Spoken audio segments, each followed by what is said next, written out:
There. Good morning, everybody. My name is Lara. I'm the social media coordinator for Dr. Kim. I've been married a little over a year and a half, and I've been part of the Awesome Marriage family since January. And this is Dr. Kim. Dr. Kim, can you introduce yourself? Yeah, I'm Dr. Kim, and I can't believe you've been here since January. It goes fast, but I know. been wanting you or someone like you for a long time, and then you're here, and it's good to have you. Thank you so much. I'm so happy to be here. It's been a great few months, and it has flown by. I know, it goes fast. Can you believe that we're already into almost the end of April already? No. I feel like we just started February a couple weeks ago. Yeah. I don't know what's happening. And then with the weather in Oklahoma always changing, I don't ever know what it's, 30 degrees today, and then tomorrow it's going to be in the high 50s. It's just crazy to me. Yesterday was what, 70 something? And yes, it's so crazy. Year's crazy. I know. Did you guys ever end up planting your tomatoes? Yes, tomatoes are planted. We even got some little tomatoes, and we got some little strawberries. Yeah. Oh my gosh, I'm jealous. I know. Well, I hope that this little freeze today doesn't affect them. I don't think it's going to be too cold for too long, so they should be okay. I know. We've got, yeah. So I got a special thing that I use. It's called Dr. Earth something, and I started using it a couple of years ago and just spray them on the tomato. You just put it like once a week on them. Yeah. It's amazing. Last year we had so many tomatoes, it was crazy. We need to do that. Boone planted I think maybe one tomato plant. We haven't had any tomatoes yet. We need to go get that stuff. That spray is definitely what we need. Yeah. Well, you just got back from Mexico. How was it? Mexico was amazing. We were invited to speak to a group of couples in Cabo. Most of them were probably second half of marriage, empty nest, but there were couples there with kids. There were some couples that were dating, and really it was an interesting group because they weren't all Christian, which happens sometimes, but not usually. I am going into churches and speaking like that, but this was kind of a mixture. But still wanted them to see what God's plan for marriage was. So we talked a lot about where their marriage is, where they would like it to be, what's the gap there, how do you fill that gap, just some things about building intimacy, how to do that, how to maybe if you're looking at your marriage in kind of an unhealthy way, how to look in a more healthy way. So really tried to get, and what we saw afterwards, the feedback we got, that we started a lot of discussions, and the people after at dinner that night talked about it. And really then we were there 3 more days, and people kept telling us, hey, we like this that you said, and we're starting to work on that in our marriage and being more intentional, which is all the whole thing that we do with Awesome Marriage. Want people to be more intentional with their marriage. And sometimes it just takes that spark to get you kind of going and think, yeah, this isn't everything I want it to be. I want it to be more. I cannot agree with you more. And I mean, it's just so easy to get in a rut. And on the Awesome Marriage podcast today, that's actually what you and Christina discussed. It's just so easy to just live, day to day and just to get in that rut and not even realize that you're in the rut until you hear something or you talk to someone and you're like, oh my gosh, I've been in this rut. How do I get out of it? And I just think that that's so cool that you were able to go down to Mexico and not just, speak for 1 day or 1 hour. You were able to hang out with them. That's really cool. And you were able to give them, your experience, your wisdom. I just think that's so awesome. It was just a very unique experience than anything we've really done before like that. So when I think they want us to come back in a year, so that will be fun to kind of see where people are, what they've done with their marriage. Yeah. And obviously it's never bad to go to Mexico. It was a beautiful place. Just the place that we stayed was up on the hills, and it looked down over the Sea of Cortez, and the views were just outstanding. That sounds amazing, especially right now with the 35-degree weather. I would love some sunshine and the views. So this week on the Awesome Marriage podcast, you and Christina, who is the director of operations at Awesome Marriage, discussed 3 ways to do intimacy his way. And last week it was intimacy her way, but this week it's intimacy his way. So I obviously know that men and women are very different. Just kind of off the top of your head, what are the 3 biggest differences? Yeah, I think when we talked about the women, we really talked about emotional intimacy, because that's our wives are much more emotional usually than we are, or at least they're more in touch with it. We all have emotions.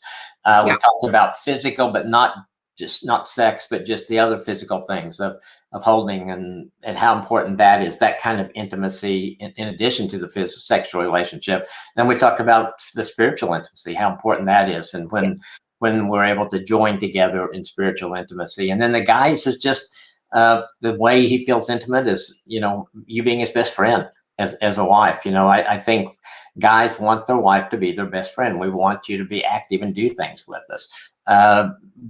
We like for when our wives respect us. And that, I think in some ways it's not putting us on a pedestal. It's more like, I trust you. And so I'm willing to your decisions that we make together or that you make. I'm willing to come alongside you there. Yeah. And then I think for guys, the sexual thing is to make it where it's not just the guy always wanting sex. It's together. You're talking about it and what we like and what we don't like, and sharing that. And so I think the way we intimacy plays out for a man and a woman are very different. But when you put them together, and I accept this is how Nancy feels intimate, and me, and we're both working on it, then it's kind of like, this really works. It really works. And it's not me trying to put her in a guy box or her trying to put me in a girl box. It's accepting both of those and trying to put them together.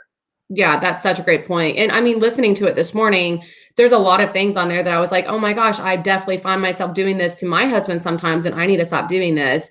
And it's just, I don't know. I thought it was a great episode. So if you guys are trying to figure out intimacy for his or her way, tune into the Awesome Marriage Podcast. Just hit subscribe and you can get it every week.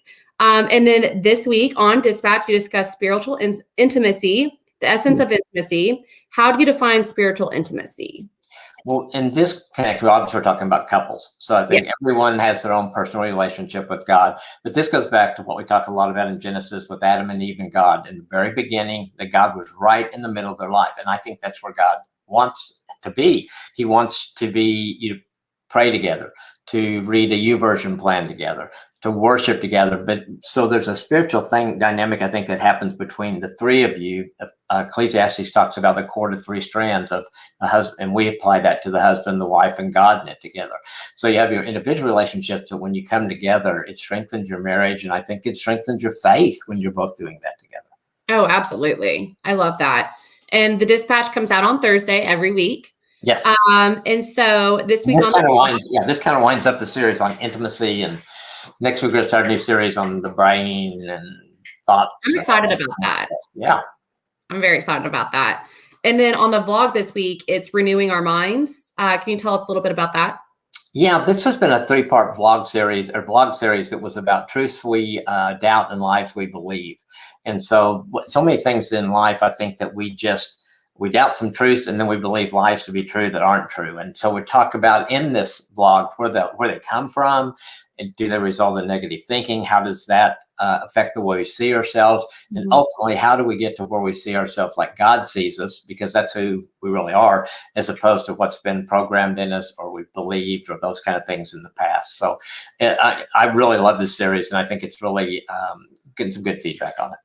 I love that. And I unfortunately think that negative thinking is just kind of a part of our culture nowadays. And so I'm so happy that you did this series. I'm very excited to listen to it on Friday. It is a lot of our culture. I talked about that a lot with some people that were in Mexico, that a number of them from the United States, some were from other countries. But, I think that when they look at what's happening here, they get concerned about those things. Yeah.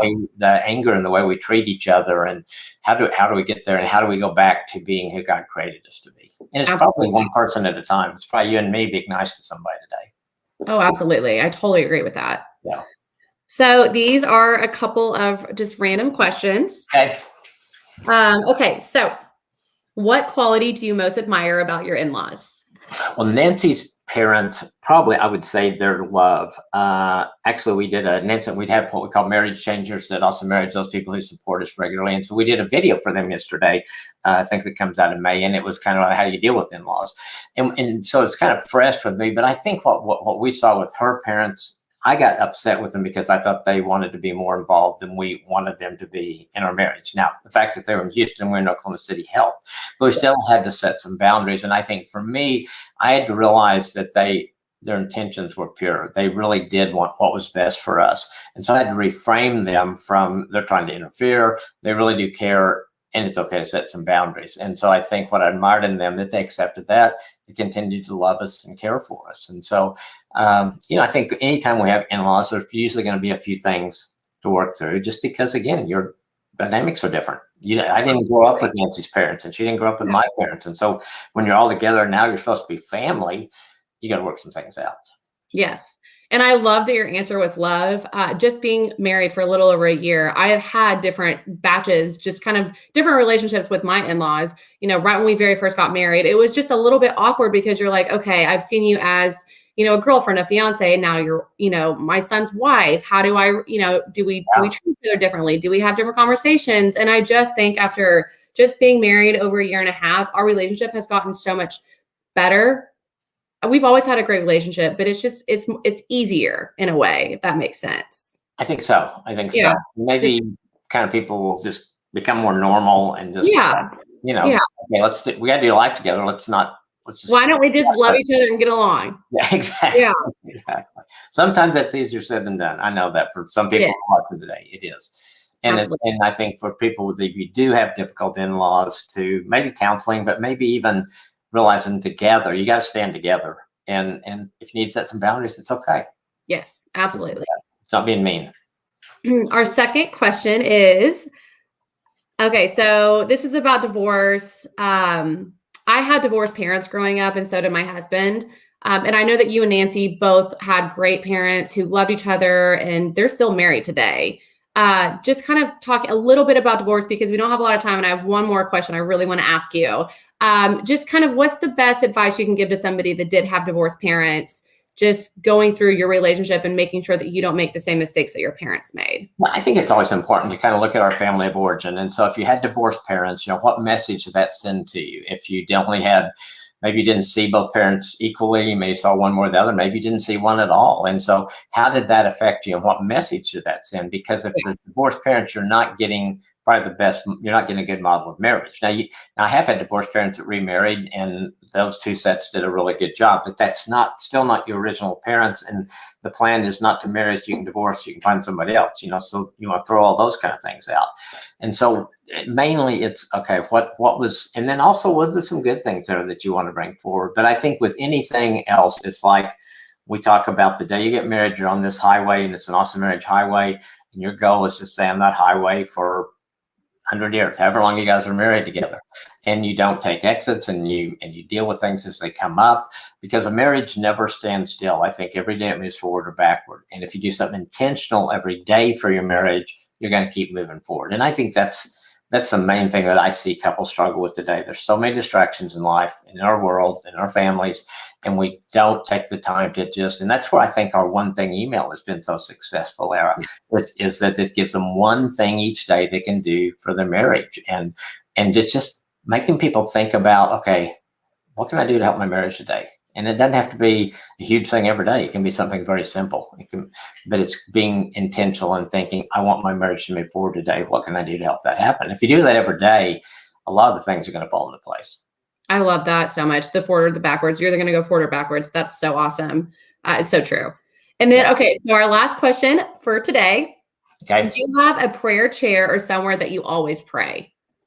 I always play on our back patio. I love it. It's, you know, like the trees and behind us, and the birds or whatever out and the thing. And just sometimes I usually do it at the same time every day, usually after I work out. And so some days the sun's rising, some days it's not, all that kind of stuff. But I loved it so much. Our patio was not originally where we could use it year round. And so I just thought, I want to be out here all year round. So last year we put some motorized screens in so I can close it in with the fireplace and keep it warm in there. And so I go up there every day. And I love being outside early every morning, and it's quiet and just spending time with God. I love that so much. Peaceful. I love that. Yeah. Well, that is unfortunately all the time that we have today. Please tune in next Tuesday for Dr. Kim's Going Live. If you have any questions, please drop them in the comment section below or send us a direct message. We would love to hear from you. And I hope that you guys have an awesome week. And thank you for tuning in. Thanks a lot for joining us.